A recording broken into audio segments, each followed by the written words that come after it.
दोस्तों, आज की ये खबर सिर्फ एक खबर नहीं है, बल्कि एक ऐसा कड़वा और डरावना सच है जो हमारे समाज की उस हकीकत को सामने लाता है जिससे हम अक्सर आंखें चुराते हैं। नमस्कार, मैं हूं आपके साथ अग्रिमा जादौन और आप देख रहे हैं रिपोर्टर मैडम। दरअसल बिहार के नालंदा जिले के नूरसराय से सामने आई ये घटना न सिर्फ एक दिल दहला देने वाली है, बल्कि ये हमें अंदर तक झकझोर देती है और मजबूर करती है सोचने के लिए कि आखिर हम किस दिशा में जा रहे हैं। क्या सच में हमारा समाज सुरक्षित है, खासकर महिलाओं के लिए, या फिर हम सिर्फ खुद को दिलासा देने के लिए ये मान बैठे हैं कि सब कुछ ठीक चल रहा है। जरा एक पल के लिए उस महिला की जगह खुद को रख कर देखिए। एक आम दिन, एक सामान्य सी शाम, जब वो अपने घर के लिए किराने का सामान लेकर लौट रही थी। उसके मन में शायद घर पहुंचने की जल्दी रही होगी, परिवार की चिंता रही होगी, लेकिन उसे क्या पता था कि कुछ ही मिनटों में उसकी जिंदगी का सबसे भयावह अनुभव उसका इंतजार कर रहा है। 26 मार्च की शाम करीब 6 से 7 बजे के बीच नूरसराय थाना क्षेत्र के एक गांव में ये पूरी घटना घटती है। जैसे ही महिला उस रास्ते से गुजरती है, कुछ युवक जो पहले से घात लगाकर बैठे थे उसे चारों तरफ से घेर लेते हैं।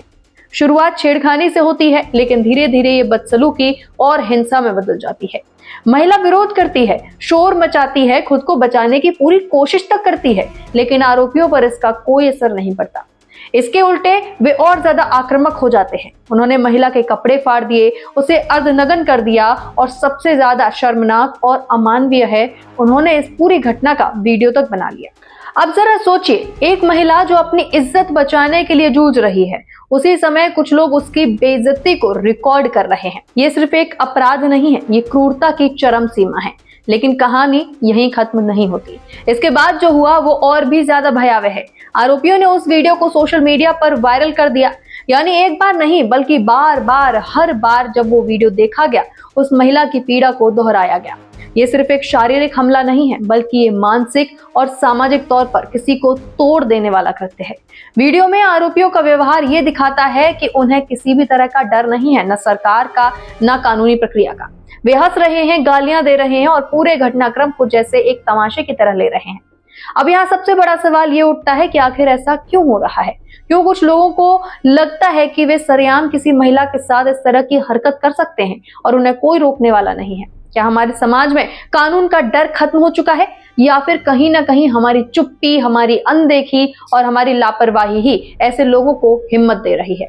हालांकि इस मामले में पुलिस ने कार्यवाही की है। पीड़िता की शिकायत के आधार पर नूरसराय थाने में मामला दर्ज जरूर किया गया है और पुलिस ने तेजी दिखाते हुए दो मुख्य आरोपियों अशोक यादव और मतलू महतो उर्फ नवनीत कुमार को गिरफ्तार भी कर लिया है।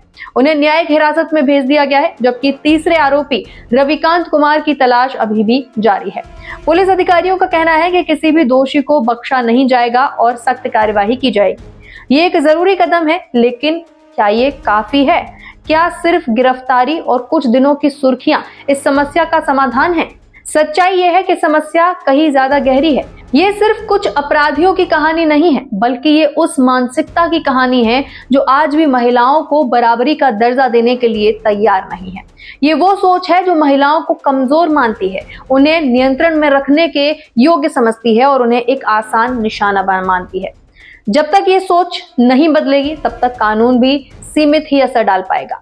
आज के समय में एक और खतरनाक पहलू इस तरह के अपराधों के साथ जुड़ गया है, जो कि है सोशल मीडिया का गलत इस्तेमाल। पहले अपराध होता था और वहीं खत्म हो जाता था, लेकिन अब अपराध को रिकॉर्ड किया जाता है, उसे शेयर किया जाता है और उसे वायरल करके एक तरह से दिखाया जाता है।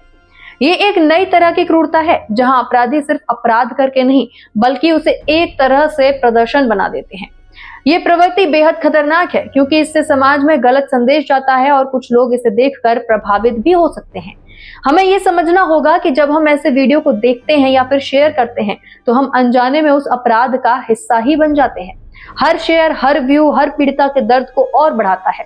इसीलिए ये हमारी जिम्मेदारी है कि हम ऐसे कंटेंट को आगे ना बढ़ाएं, बल्कि उसे रिपोर्ट करें और उसके खिलाफ आवाज उठाएं। अब बात आती है समाधान की। सबसे पहले कानून को और मजबूत और प्रभावी बनाना होगा। ऐसे मामलों में तेजी से सुनवाई होनी चाहिए, फास्ट ट्रैक कोर्ट होने चाहिए और सजा की इतनी सख्त होनी चाहिए कि वो दूसरों के लिए एक चेतावनी बन सके। दूसरा, पुलिस और प्रशासन को जमीनी स्तर पर और ज्यादा सक्रिय होना होगा, खासकर उन क्षेत्रों में जहां इस तरह की घटनाएं बार बार सामने आती हैं। तीसरा और सबसे जरूरी, हमें अपनी सोच बदलनी होगी। बदलाव घर से ही शुरू होता है, ये सब हम मानते हैं। हमें अपने बच्चों को सिखाना होगा कि सम्मान क्या होता है, महिलाओं के साथ कैसा व्यवहार होना चाहिए और गलत के खिलाफ खड़े होना क्यों जरूरी है। साथ ही समाज को भी अपनी भूमिका निभानी होगी। जब कहीं इस तरह की घटना होती है तो हमें सिर्फ मूक दर्शक बनकर नहीं रहना चाहिए। हमें पीड़िता के साथ खड़ा होना चाहिए, उसे न्याय दिलाने की कोशिश करनी चाहिए और ये सुनिश्चित करना चाहिए कि अपराधी बच ना पाए। दोस्तों, ये घटना सिर्फ बिहार की नहीं है, ये पूरे देश के लिए एक चेतावनी है। आज ही नालंदा में हुआ है, कल ये कहीं और भी हो सकता है, आपके हमारे घर में हो सकता है।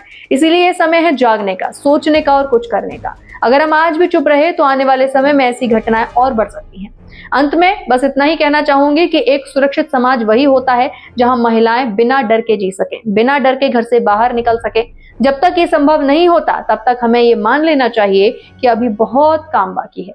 डर महिलाओं को नहीं बल्कि अपराधियों को होना चाहिए और जब तक ये बदलाव नहीं आता तब तक हमारी जिम्मेदारी है कि हम आवाज उठाएं, उठाते रहें, जागरूक रखें और दूसरों को भी जागरूक बनाएं। अब फैसला हमारे हाथ में है, क्या हम सिर्फ खबरें देखते रहेंगे और पन्ना पलटते रहेंगे या बदलाव का हिस्सा भी बनेंगे। धन्यवाद।